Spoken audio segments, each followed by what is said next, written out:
All right. So let me go ahead and get started here. So, just some reminders for everybody that's tuning into this after I post this. So we are working on support vector machines this week here. So I'm going to continue talking about those. You should be have gotten started on your assignment 4, which is over support vector machines. So hopefully today I want to get into talking a little bit about the kernel functions for the support vector machines. So that's part of the assignment, and maybe near the end I'll bring it up specifically and talk about things. So anyway, yeah. So remember that we've got you should be going over the support vector machine material this week. You should have got assignment 4 started. I've had a couple of questions. I see people working on assignment 4, so if you haven't got started on it yet, I really encourage you to get started this week. You probably don't want to wait on this on the rest of the assignments for this class, including this one. You probably should get started on it and give yourself plenty of time to do the questions and think about them. So I also remember. So I've had some questions about the class project. I talked a little bit about that in our last class meeting. So I'll try and regularly remind people about this as well in our class sessions here. So don't forget about the class project. This will be due during finals week. So I plan to have our second test during the last week of classes, and then something like don't know if I have an official due date on here. I guess I do show it as May 1st. So yeah, by like Thursday, I'm probably going to keep to that. So this should be Thursday of finals week is when the class project will be due. Okay, so I probably discussed this a little bit last time.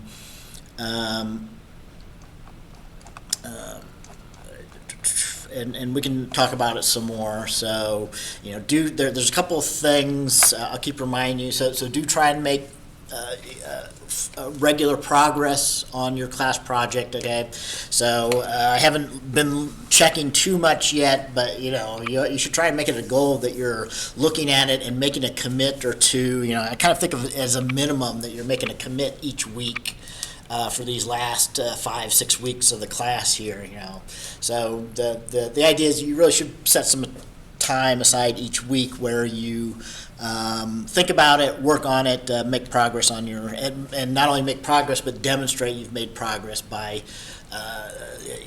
doing some work and making a commit and getting it pushed back up to your repository. Okay? So I do think a minimal good project will be using some of this structure, right? So the structure, if you read some of these, is just kind of the best standards, the standard practices for building machine learning projects in Python with scikit-learn or the Python libraries like this, and other languages as well, right? So you really should break things up into a set of subdirectories, and those should have purposes. You don't have to use all of these. Some of the ones that make the minimal sense for this class is probably if your data set is small enough to fit inside of your Git repository, you'll probably want to put those files inside of the data subdirectory. You should put the files inside of the data subdirectory. Okay, so this is the question that I had this week.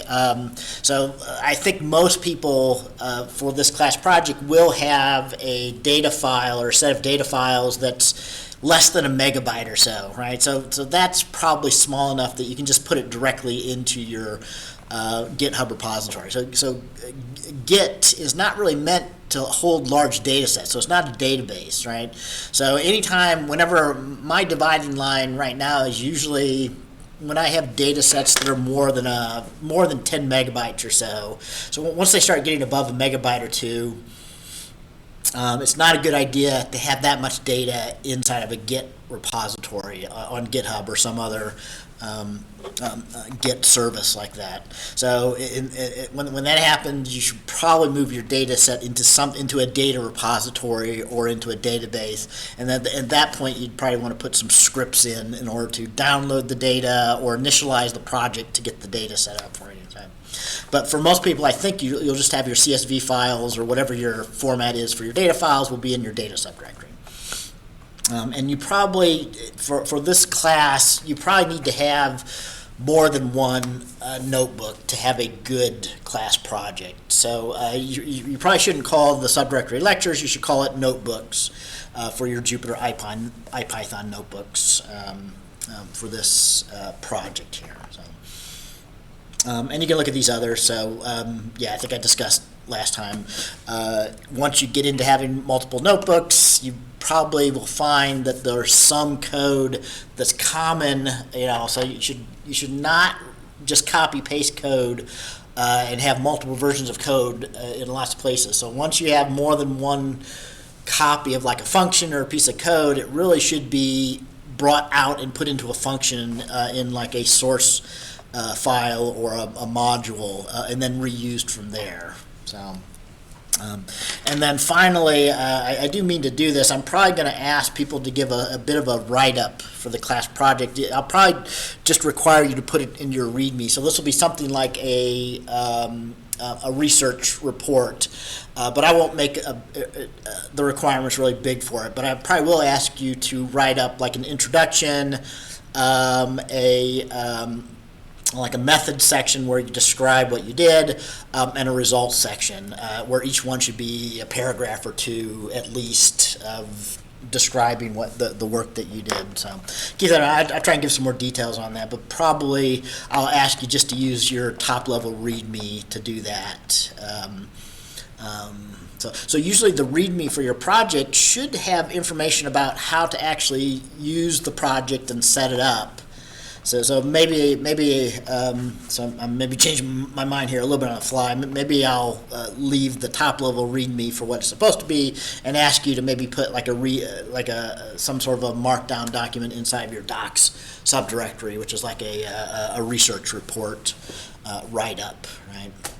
So and also I think I mentioned, but you should also be using your IPython notebooks the way that they're intended, right? So if you have a couple of notebooks for your final class project, these notebooks, the power of them, they're meant to be kind of like executable documentation, right? So inside of the notebooks as well, you should be using markdown cells and describing what you're doing in those. Okay, so giving context. So both English descriptions of what you're doing interspersed with the code that you're doing. So, all right.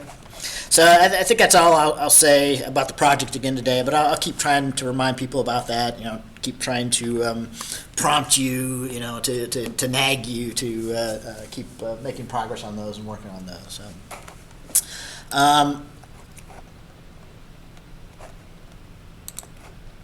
all right, so let's get back to, I'm going to finish up talking about support vector machines. I wanted to remind everybody again about the Dr. Ng's lecture, so I really do recommend going through Dr. Ng's lectures on the support vector machines as well, okay? They won't take you too long, and especially like his first 2 or 3 videos on the support vector machine optimization objective, large margin intuition, and the kernels thing. So I might be jumping back and forth, kind of referring to his description of how the kernel trick and the kernel functions work for support vector machines,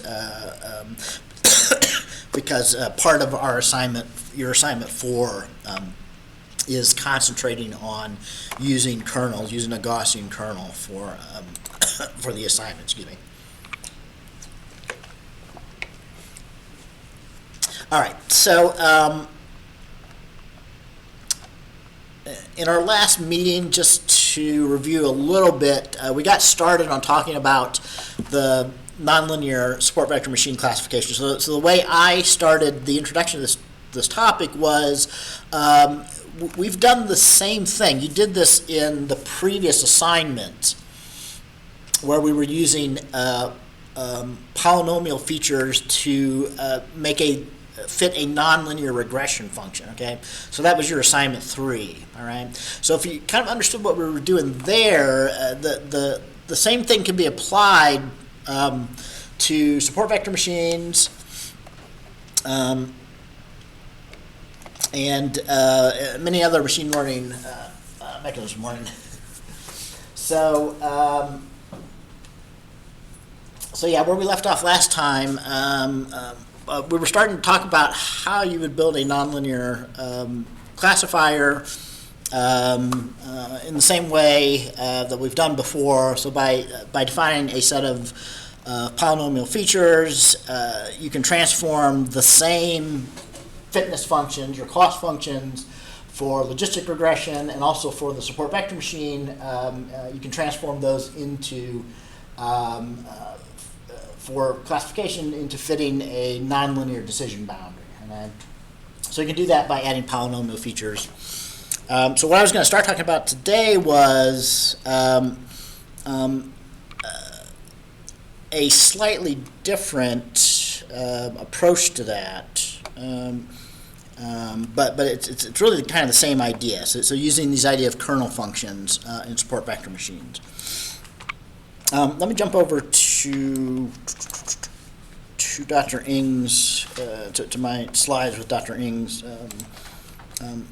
treatment of these things. Yeah, before I get back into the kernels a bit also, let me mention, I briefly touched on these last time as well,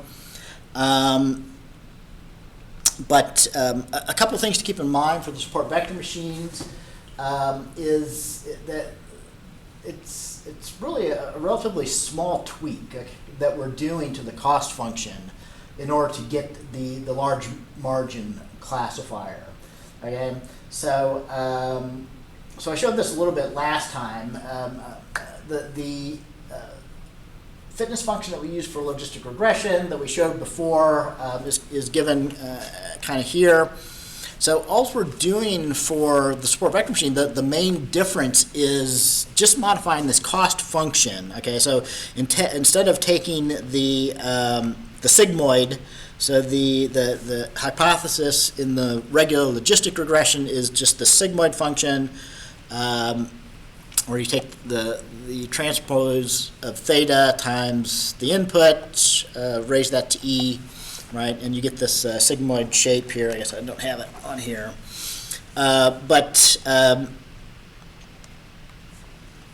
so if you just replace that with a slight modification, so let me show these. Don't I have these here? So.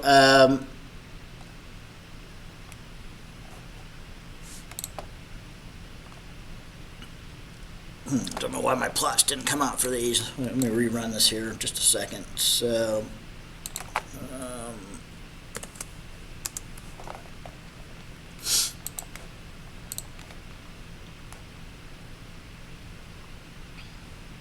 yeah, if you look through this lecture notebook,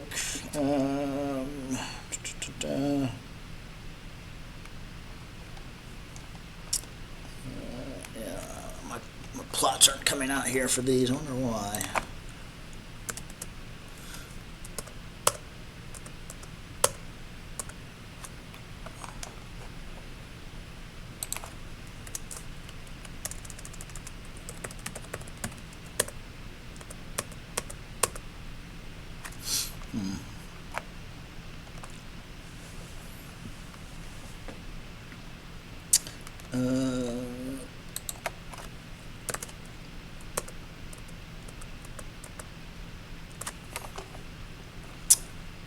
Give me a moment here. Something. Let's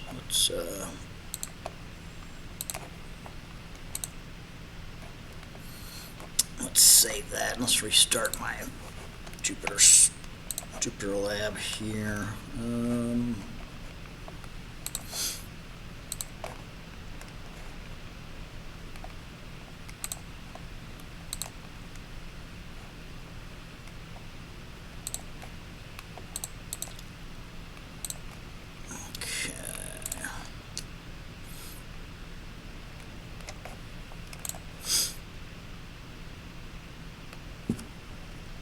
Too certain why those weren't running, but maybe if I just restart the my Jupyter Lab server, that'll do it. Hopefully, let's see.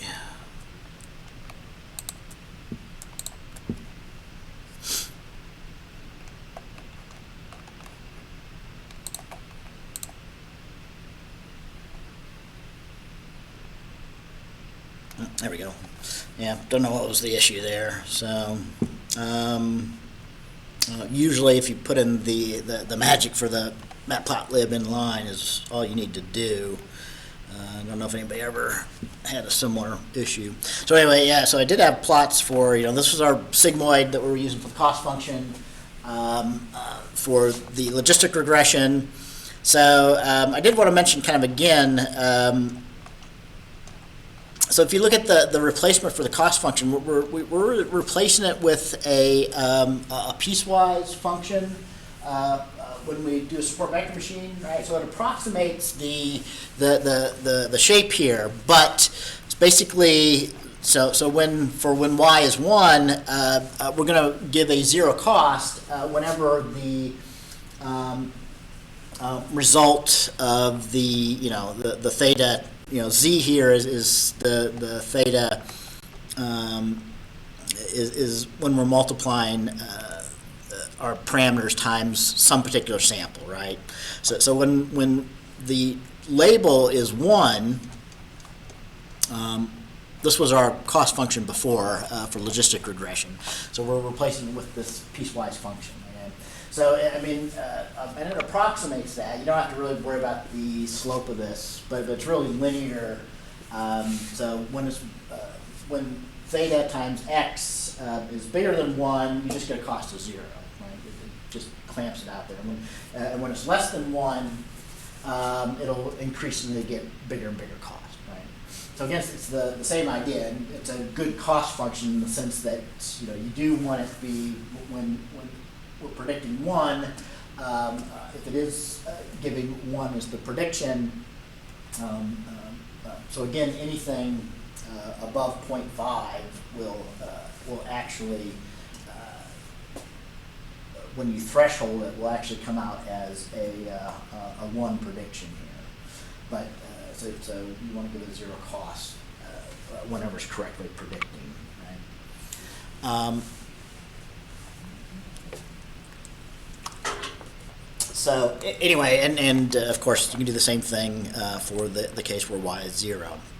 So the reason, I mean, this maybe doesn't look too different, but this has a big effect on the decision boundary. And I did touch on this a little bit last time. So I'll just mention, so again, if you're interested in, if you know a little bit about linear algebra, Dr. Ng does a good review of kind of what's happening here down with the vectors and why this kind of works. So, but that small change in the cost function basically is going to make it so that you're going to find the decision boundary that maximizes the margin, right? So yeah, I'm reviewing a little bit of some of the stuff we talked about on Tuesday here. When you go to a simple case where things are linearly separable, there are many lines. So for the previous function, they would all end up be given a similar cost. But by making this change to this piecewise function, it's going to prefer things that are below -1 for the 0 case or above 1 for the positive case. And that will have the effect that the actual best cost line will be the one that maximizes that margin there for support vector machine.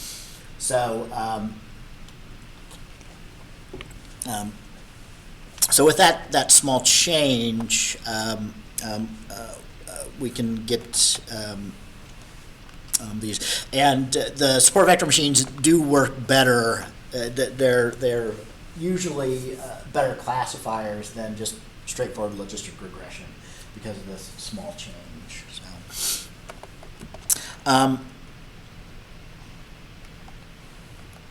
So let me get back to kernels then. So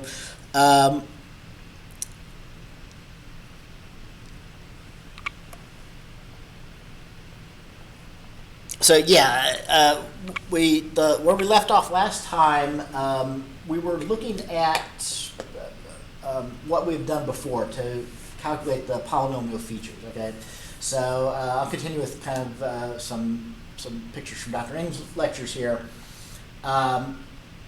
So like what we did, this is kind of what we did for assignment 3, where we calculated polynomial features to get a nonlinear regression line.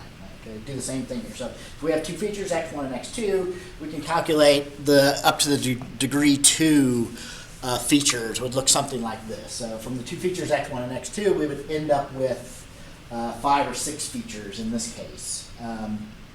Just use x1 and x2, but use x1 times x2, use the x squared of x1 and use x2 squared, right? And we could go up to higher, the cubes and things and the combinations. Right?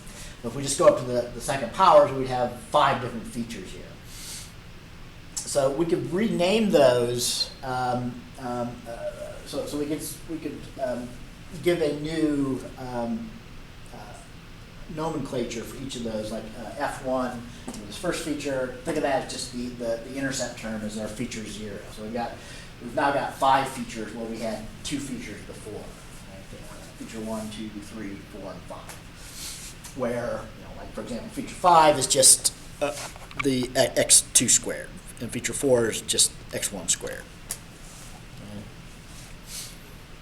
Right? So when we did this for linear regression, basically that's what we did. We first used the polynomial features in a pipeline to transform these features into a new set of features, and then we fit the regression line. Okay? So and we can do the same thing for logistic regression. The result would be, for logistic regression, would be a nonlinear decision boundary. So kind of like is shown here. So if we fit using the standard logistic regression cost function, but if we look at the decision boundary that represents, that minimizes that, it will be no longer a linear. It will be nonlinear, right? So we could use that for things that were not linearly separable, kind of like in this example here. Okay. So the generalization of this, and again, this could be done for other things. I mean, we could do the same thing for linear regression, logistic regression, and other machine learning models. But it's mostly used for support vector machines because there's mathematical reasons why you can the performance when you use these kernels. You can use these to create nonlinear classifiers, and your performance will still be okay. So it's creating like a set of polynomial features like this can be very expensive when I have large numbers of features. So you get it like an exponential explosion. So anyway, the general idea, so we'll do something similar. We're going to create a new set of features. But what we normally do for the kernel functions or kernel trick is we pick a set of landmark points. So here we're showing like 3 landmark points, L1, L2, and L3. So for now, you can think of just picking those at random, right? So again, if we had 2 original features, we're going to transform that into a set of 3 features now by defining the similarity between any points and each of the landmarks, right? So if we have like an input point here, this one, which is some value of x1, some value of x2, we're just going to define it as the similarity to each one of the landmarks. All right.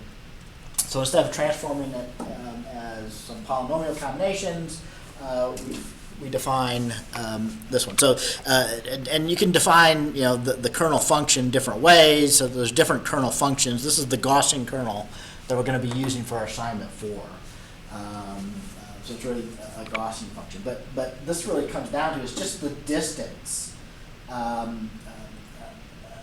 So really, this notation here means that the distance between the point and the landmark squared.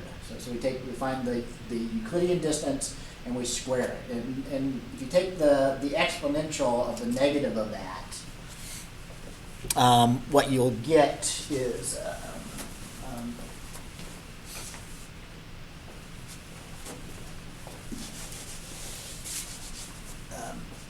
if the distance is really small or even 0, so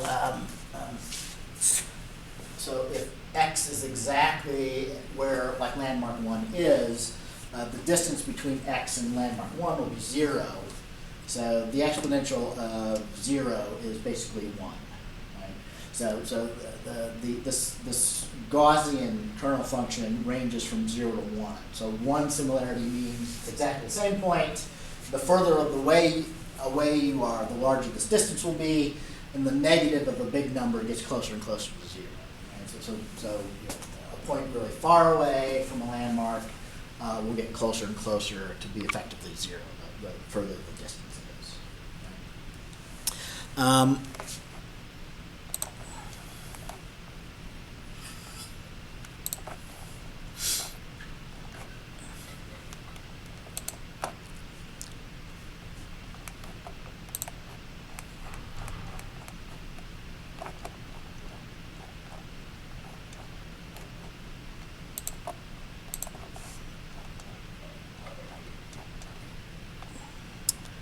So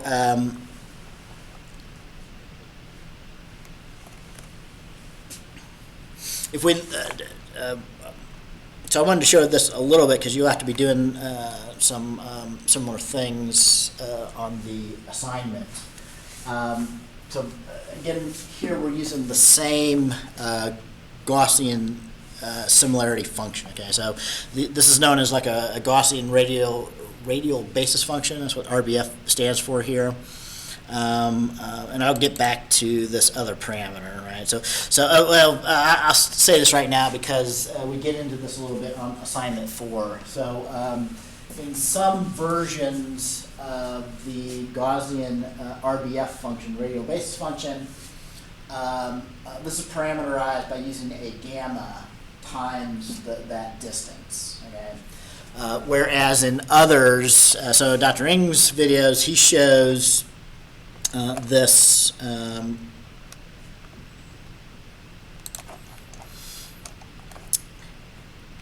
having problems with my notebooks today, my server for some reason. So yeah, he shows it parameterized like this if you watch his video. So he uses divided by a gamma squared, okay? So this gamma, or sorry, sigma squared. So the sigma or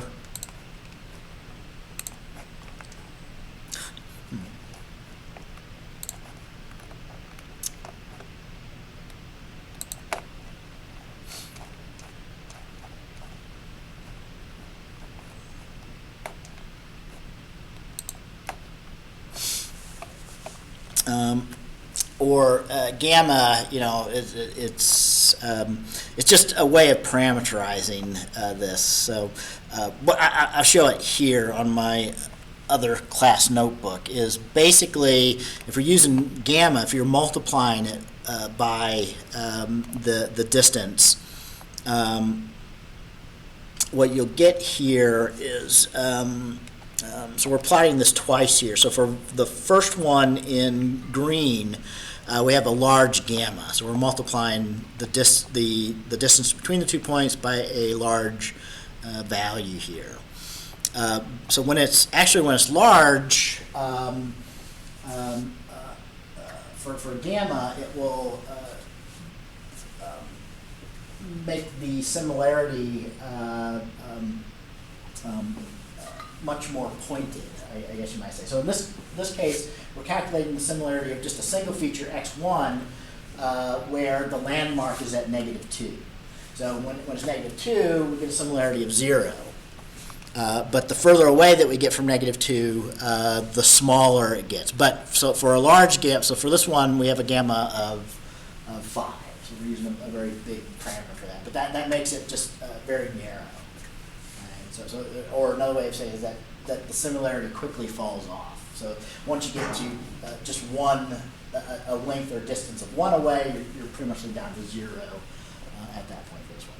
Whereas if you use a small gamma, so in this way of doing it, when gamma is small here, that's what the blue line is. Gamma is just 0.1. You still get the same similarity function. So here we've got the landmark at x1 at 1 here. So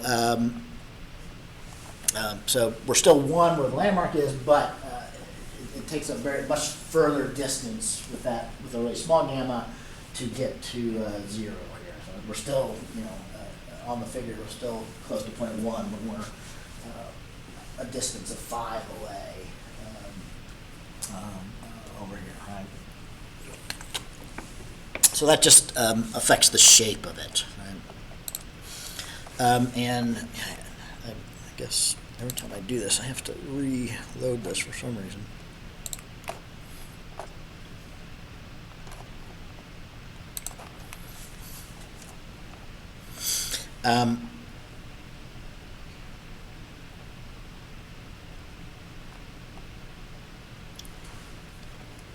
So if you use sigma, it'll just be the reverse. So if from Dr. Ng's lecture, if you divide by the sigma squared, it'll be kind of the opposite. So in that case, instead of being big, making it very narrow, when it's small, it'll be narrow. So it's really just kind of the inverse. So in this case here, what we were showing is what we did the same thing I was just showing, where we have a landmark at 1.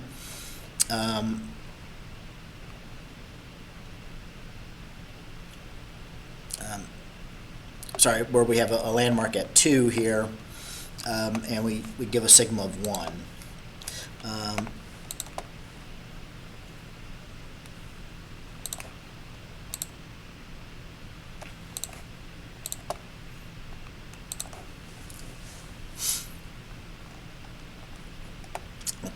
Let's try showing this one here. So here, when we're using sigma, when you have big value, when you have small values, it will make it much more pointed. So kind of the opposite of what I was showing in the other notebook. So here, when you make sigma really small, you'll get a much more narrow similarity function using the Gaussian RBF. But when you make sigma really big, say like 5, like we were doing in the other notebook, it'll be much more spread out. Right? So, so I'll get back to that, but the main reason for that is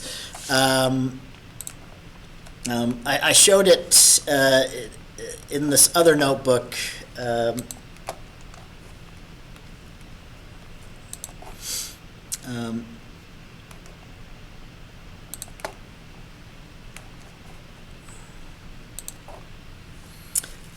Using the gamma, because this is the parameter that scikit-learn uses. So it parameterizes it like this. Whereas RBF functions, when you'll find them in other places, are parameterized using the sigma, like Dr. Ng uses. So that's mostly just because there's different groups that kind of derive these things. So some people just naturally, some groups kind of naturally use it one way and some use it the other way, right? Also, I mean, while I'm kind of on that topic, I did want to mention this. I don't think I've mentioned this before. We should go into some detail on this, but I might have mentioned a little bit on Tuesday.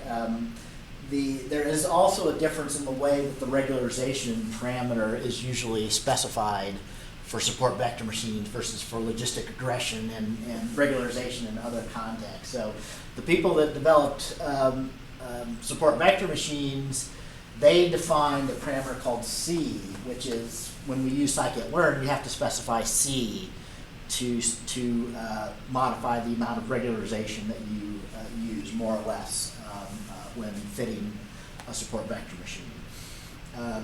So logistic regression, the way we did it before, we had this lambda. And so when that was really big, we were emphasizing the penalty term. So the bigger this was, the more that we were fighting overfitting when we saw it for the first time and when we used it in like a previous assignment. In support vector machines, C does the same thing, but it's multiplied times the first part, which is calculating the cost based on the fit and not on the penalty term, which is adding in a penalty based on the size of the parameters. So again, it'll have the same effect, but it'll be the inverse. So where when lambda was big, you were fighting overfitting, but here now when C is big, you're going to be tending to emphasize more that you get a good fit separated. So you'd be more prone to overfitting when C is big. So if you want to fight overfitting, you have to make C small in order to emphasize that you want to get the theta parameters to be small. Right? So anyway, you'll have to keep both of those in mind for this fourth assignment. So we'll run into both of those. There's a little bit of the assignment where you're supposed to explore some different parameters of C to see what effect that has on outliers and things. And there's another where we're doing stuff with the kernels, where you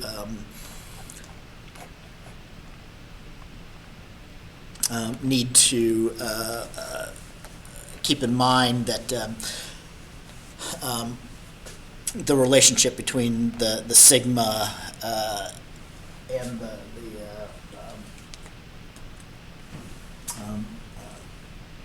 gamma.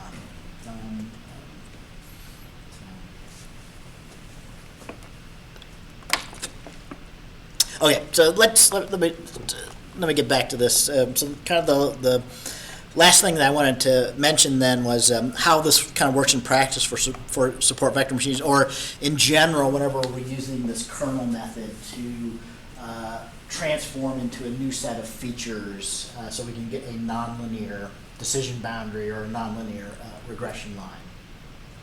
So this is the general idea. So we can have other kernel functions. We'll only use the Gaussian RBF kernel function for our assignment. There's a couple of others that people use. Right?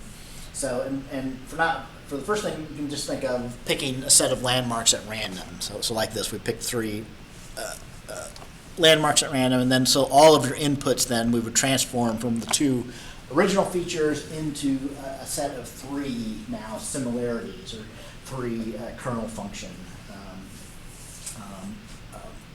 transform features. Right?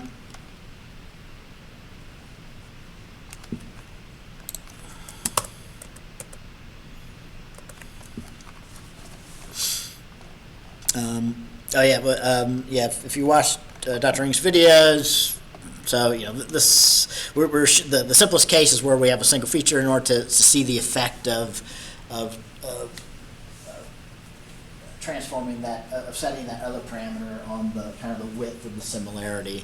So of course, if you have 2 features, it will be in 2 dimensions. So the similarity will be 0 still if our landmark here is at whatever this is. So like 3 5 is probably where the landmark is. So we get a similarity of 1 for any point whose x1 and x2 is about right there, and it'll be 0 effectively once you get that far away from it.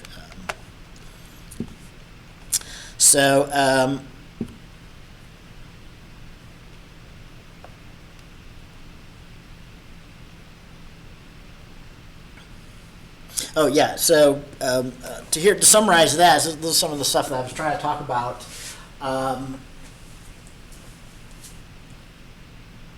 So basically, for this assignment, when you're supposed to manipulate C, just keep in mind that it is really the inverse of the lambda that we were using before, right? So for support vector machines, when we use support vector machines in scikit-learn, you have to specify the C. When C is large or big, that'll give you a big emphasis on the first term. So this is really going to be the case. Low bias, high variance. We mentioned that before from our textbook. But since we're emphasizing the cost of the theta times x, this will be more likely to overfit, right? So if you use this, you won't be trying to make theta as small as possible. So you have the possibility that you're overfitting if it's too big. And then the other direction, so when you make C small, that's the one where you're going to be emphasizing the penalty on your weights for theta here. So if you are overfitting, you actually want to make C smaller to fight that. But of course, if C is too small, you won't be fitting enough, so you want to increase it to get a lower bias, a higher variance. And you can get a similar thing. So since we're going to be using radial basis function, Gaussian radial basis function, you can also modify the sigma or the gamma, whichever one we're using. Although again, there's the sigma and gamma have an inverse relationship. So if it's sigma, when sigma is large, or sigma squared is large, that is similar to emphasizing, to making the penalty higher for overfitting, right? And when the sigma squared is smaller, that's have similar effects to large C's, or to emphasizing the cost of your parameters times your inputs.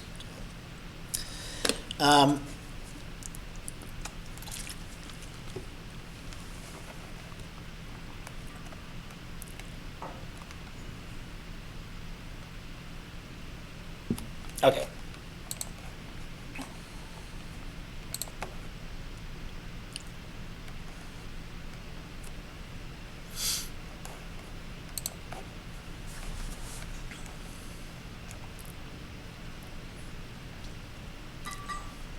So anyway, there's, if you haven't looked at the Unit 10.1 notebook, there's some stuff in here that's going to be directly, answer some of the stuff in the assignment form. So just as kind of a big hint. In particular, so in some places you do have to use the gamma, whereas in other places you have to use the sigma. So when we build a radial basis function by hand and fit a support vector machine using our own hand-built radial basis function kernel, we parameterize it the same way Dr. Ng did. But the RBF Gaussian function from scikit-learn uses gamma, but there is a direct relationship, and we actually give it here in the notebook. So the gamma is equivalent to 1 over the 2 of the sigma squared, right? So if you have a particular value of sigma, you can figure out what to get the exact same fit for gamma by just plugging it into that formula, or vice versa. If you have a particular value for gamma, you can plug it into that to get the sigma you would need to get the same Gaussian kernel function, whichever notation you're using.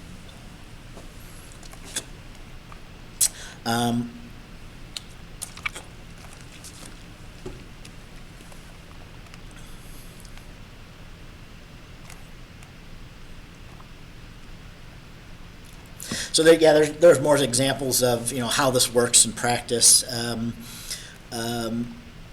So a couple things. So one thing about the way that these kernel functions work. So normally we don't pick the landmarks at random. So what happens behind the scenes if you use a kernel function on like support vector machines is it will choose a landmark directly on each one of the training inputs that you use. So if your training set size is m, let's say we've got 1,000 points that we're using in our training set, and you want to use a kernel function, or at least for some of them, like a Gaussian kernel function, it will actually create 1,000 landmarks, right? So I mean, I might have had 1,000 inputs, but I might have only had like 3 features. X1, X2, and X3. But if you transform it using a kernel function, like a Gaussian kernel function, the landmarks usually aren't picked at random. For every one of my 1,000 inputs, I'll create one landmark at each one of those. So you'll end up transforming that from 3 features to m, where m is the size of the number of actual training samples that we're using.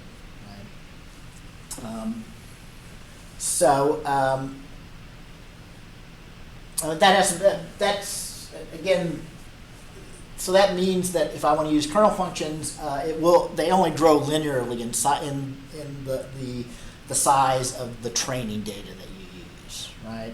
So if I want to train with something that's 10 times bigger, my speed will only increase. The performance will only decrease linearly, by the size of the training input that we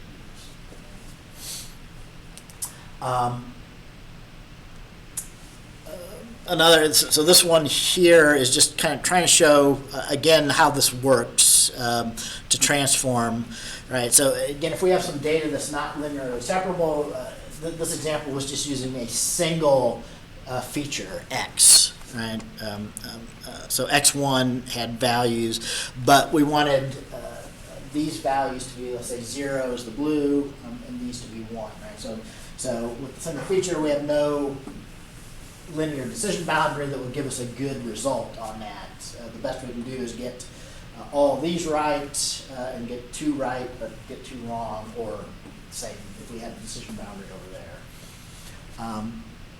But if we transform this into, say, 2 landmarks at here and here, so this similarity has the same effect. So we're going to pick 2 landmarks for, we call it x2 at -2 and x3 at 1 here.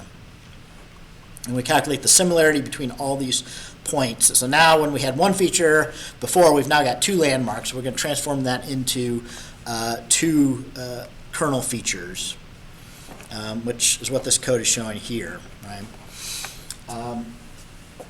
And this is plotted now in the transform 2 kernel features, x2 and x3, but it's clearly easily linearly separable now once we do that transformation.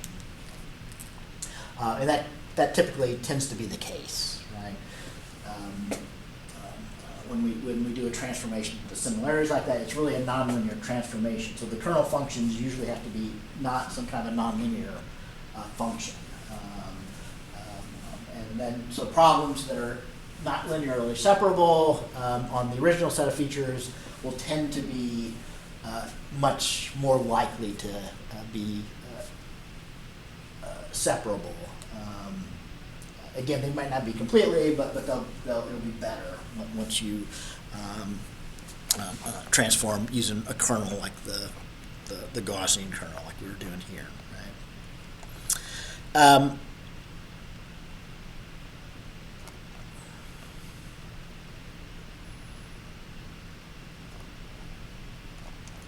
Okay, I was going to, we've got a few more, 5 more minutes or so. I was going to bring up the assignment specifically. Kurt, we still got, so kind of as a reminder, we still got this week and next week, so there's still a week and a day before the assignment 4 is due. So I can continue answering questions on it next week as people are working on it.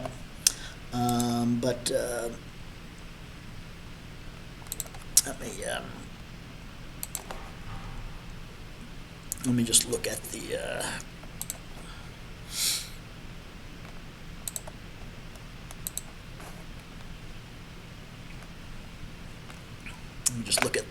questions specifically for the assignment here. I haven't cloned it yet though, so let me get it down.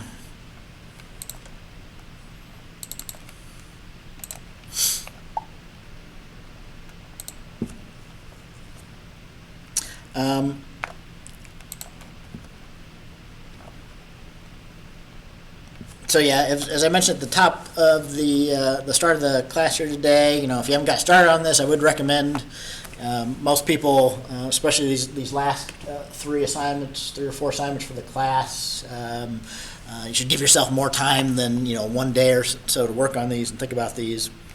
But this does have the same, the same workflow as the previous 2 assignments. So you will have to implement some functions in the source assignment tasks Python file, and those will be tested using unit tests to do various parts of the assignment 4 here.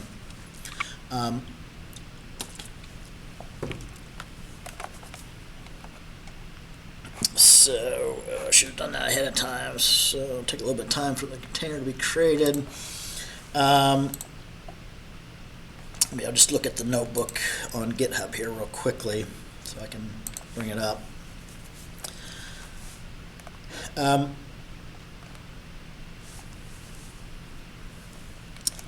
So if you haven't looked at the assignment yet, there is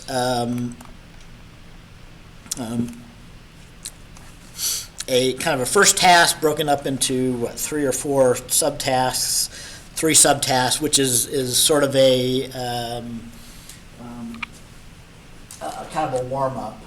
But the first 3, task 1.1 through 1.3, we're fitting a simple linear support vector machine, and you're asked to try it with some different values of C to see the effects of how the fit works on a, so this data set, I don't think I'm giving away too much, has a point or two that's a bit, looks like an outlier, a bit problematic, right? So modifying C correctly, in this case, to control the amount of regularization, can have a big effect on where the decision boundary ends up being. I do ask you to, so not only do you need to implement the functions asked for in the assignment task Python file to load the data and then to do fit, but you should go ahead and visualize.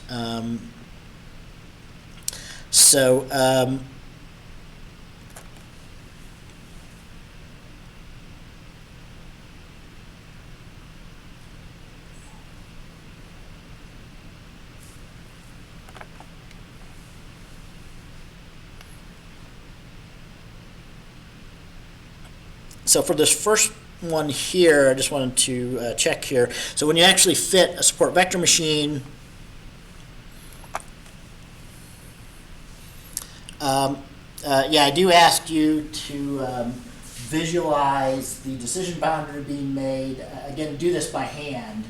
So don't use like a contour plot. So since we're creating a linear decision boundary, you should be able to directly find the parameters, the theta parameters that were fit in the same way we've done before for like logistic regression. So you should be able to pull those out and use that to determine what the decision boundary was that was made on there. Okay. So if you don't remember doing that, you can go back and look at the previous assignment where we did logistic regression. I think that was assignment 2, but I'm asking you to do it the same way here. So don't do a contour plot here. Don't use the code that we had in the notebooks here, which we're using contour plots. Try and show it by hand here. When you plot these decision boundaries for the first part, because since it's a linear decision boundary and since there's only 2 features, it's easy to directly figure out what the decision boundary model line is from the coefficients of your fit there. But in the second part, when we're fitting a nonlinear function, or sorry, when we're using a kernel to make a nonlinear decision boundary, you will have to use a contour plot. So you can use the examples given in our lecture notebooks this week to help you figure out how to plot on the second part, the decision boundary that's shown. So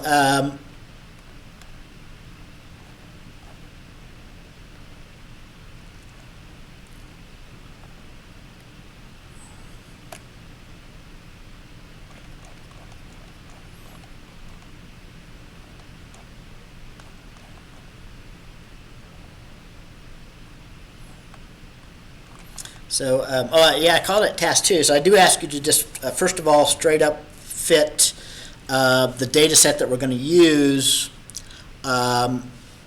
using the scikit-learn Gaussian kernel. So that's what really happens on what I call task 2 on the assignment. And then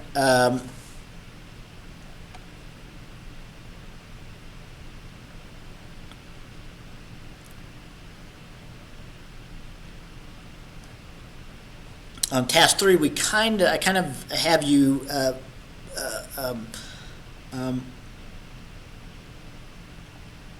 define your own version of the Gaussian kernel function. Okay, so what you have to do in the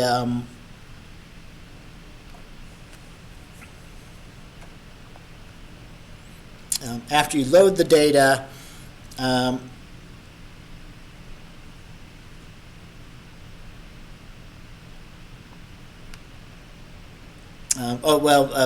again, is to just fit the data using scikit-learn's Gaussian RBF kernel. In scikit-learn, the parameter when you fit a support vector machine is called kernel, so you can use a couple of different values for that. So RBF are the Gaussian radial basis functions that we talked about in the assignment here. But then after that, we have to build our own. So you're asked to build a function to